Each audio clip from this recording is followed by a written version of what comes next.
Have you ever felt exhausted after a normal social interaction? Nothing bad happened, and yet you came home feeling strangely empty. And from that moment on, you were never truly alone again. It probably happened when you were very young. One moment the world was just out there. The next you were in it, looking back at yourself from a polished surface. For a brief, profound period, your own face was the most fascinating mystery in the world. But as you grew, that wonder faded into utility. Your reflection became a tool, a gauge for your appearance. Is my hair right? Do these clothes fit? The deep strangeness of self-recognition retreated into the background noise of being alive.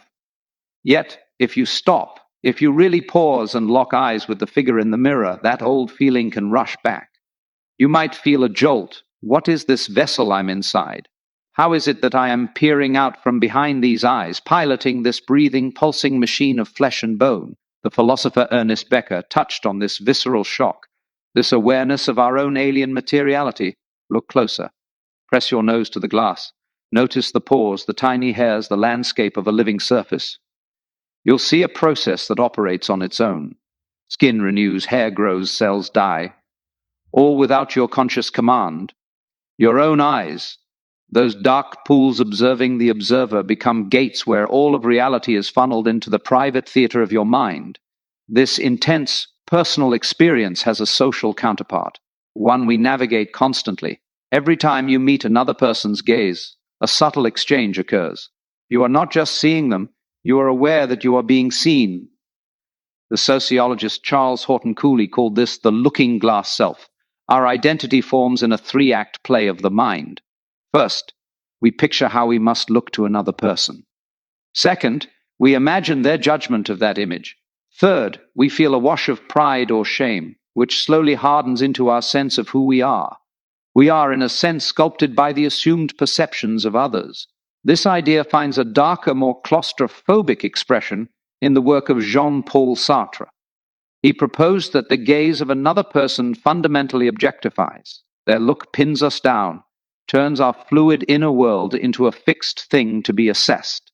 We become aware of ourselves as an object in their universe, and in that awareness we can feel trapped. Sartre explored this torment in his famous play, No Exit. 3 deceased characters find themselves locked forever in a single mirrorless room.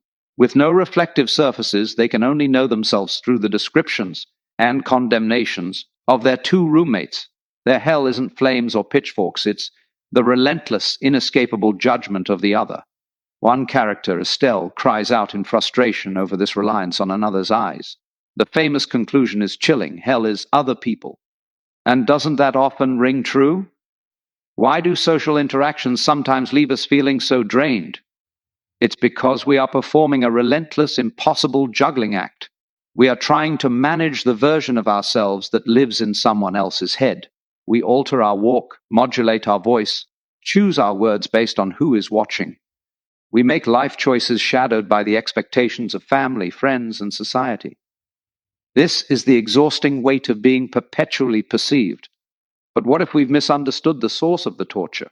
The true hell isn't the other people in the room. The true hell is our own desperate dependency on their view. It's our need for the reflection to come back exactly as we wish, flawless, coherent, and under our control. This dependency springs from the same root as that mirror-staring disorientation.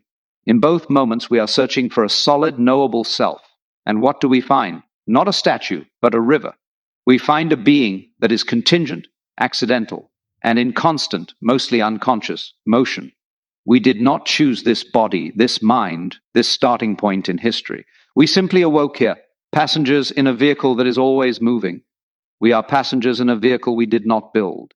When we rage against this flux, when we demand a stable self and a predictable reflection from the world, we lock ourselves in that room of our own making. We sentence ourselves to hell. The door, however, is not locked from the outside. What if the way out isn't to find a better mirror, but to stop demanding that the reflection be still? Acceptance is the release. To embrace the absurd, chaotic, beautiful contingency of it all. To look at the swirling uncertainty and say, this too is what I am. When we do that, the walls of the room dissolve. There is no performance to maintain, no fixed image to defend. There is only the raw, wondrous fact of being. aware. Like that child meeting its reflection for the very first time, we can return to a state of awe, not anxiety. The hell of other people is a prison we build with the bricks of our own expectations. We hold the key. If you found a moment of recognition in this exploration, if it gave you a new perspective on that quiet social exhaustion, please help these ideas reach others. Liking this video truly supports the channel Winds of Thought. Thank you for watching and for thinking deeply with us. Nothing bad happened, no argument, no insult, and yet you came home feeling strangely empty, like you left a part of yourself behind. That feeling has nothing to do with being shy or antisocial. It has everything to do with being seen. There was a moment in your childhood when you first realized that the person in the mirror was you. One moment, the world was simply out there. The next, you were inside it, looking back at yourself from a polished surface. For a brief, profound period, your own face was the most fascinating mystery in the world. But as you grew, that wonder faded into utility. Your reflection became a tool, a gauge. Is my hair right? Do these clothes fit? The deep strangeness of self-recognition retreated into the background noise of being alive. Yet if you stop, if you really pause and lock eyes with the figure in the mirror, that old feeling can rush back. You might feel a jolt. What is this vessel I'm inside? How is it that I am peering out from behind these eyes, piloting this breathing, pulsing machine of flesh and bone? The philosopher Ernest Becker wrote about this shock, this sudden awareness of our own alien materiality. Look closer. Press your nose to the glass. Notice the pores, the tiny hairs, the living surface that renews itself without your permission. Skin heals, hair grows, cells die, all without your conscious command, your eyes, those dark pools. Observing the observer become gates where all of reality is funneled into the private theater of your mind. This intensely personal experience has a social counterpart, one we navigate every single day. Every time you meet another person's gaze, a subtle exchange occurs. You are not just seeing them, or aware that you are being seen. Mm-hmm. The sociologist Charles Horton Cooley called this the looking glass self. According to him, identity forms in 3 steps. First, we imagine how we appear to another person. Second, we imagine their judgment of that appearance. Third, we feel pride or shame, and over time those feelings harden into who we think we are. In other words, we are sculpted by the reflections we believe others are holding up to us. Jean-Paul Sartre took this idea further and darker. He argued that another person's gaze turns us into an object. Their look pins us down, freezes our inner world into something measurable, accessible. In that moment, we become aware of ourselves as a thing inside someone else's universe, and that awareness can feel suffocating. Sartre explored this in his play No Exit. 3 characters are trapped in a single mirrorless room for eternity. With no mirrors, they can only know themselves through the eyes and judgments of the others. Their punishment isn't fire or torture, it's exposure. One character finally breaks and cries out, unable to exist without someone else. Reflection. The conclusion is chilling. Hell is other people. And doesn't that sometimes feel true? Why do social interactions leave us drained, even when they seem pleasant on the surface? Because we are constantly performing. We are trying to manage the version of ourselves that lives in someone else's head. We alter our tone, adjust our posture, edit our words in real time. We are both the artist and the nervous gallery guard of our own identity, hoping ever. Why visit or seize the masterpiece we intended? This is the exhausting weight of being perpetually perceived. But what if we've misunderstood the source of the torture? The true hell isn't the other people in the room. The true hell is our desperate dependency on their view, our need for the reflection to come back flawless, coherent, under control. The prison feels convincing because it starts early, quietly, and with good intentions. As children, we learn approval before we learn language. A smile means safety. A frown means danger.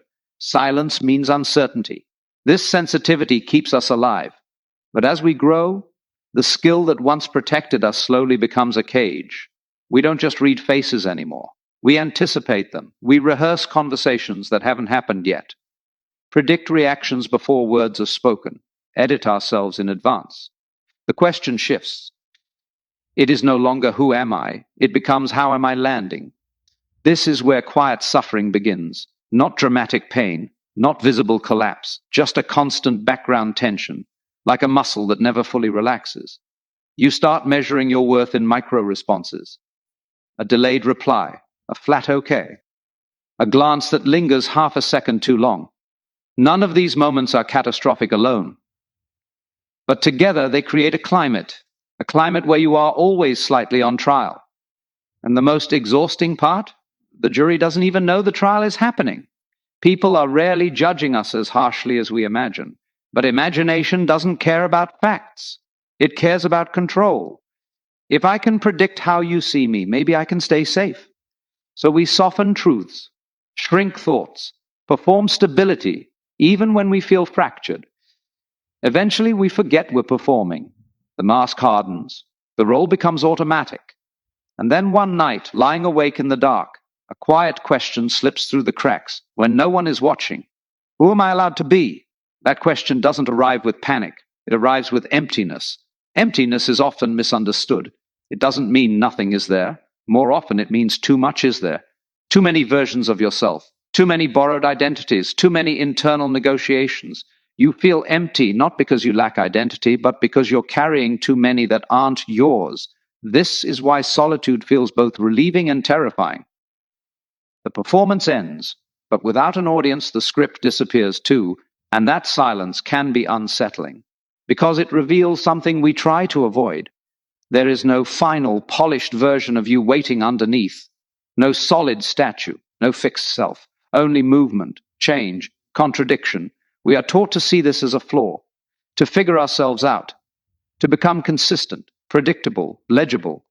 But what if the discomfort isn't a sign of failure? What if it's honesty?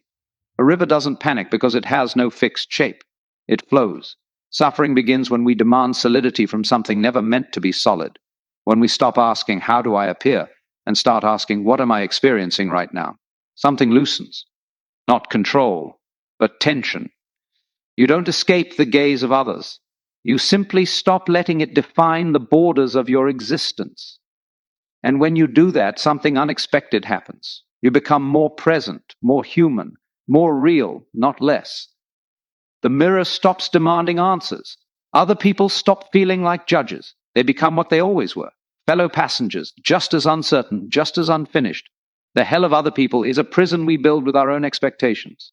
And the door was never locked from the outside. We hold the key.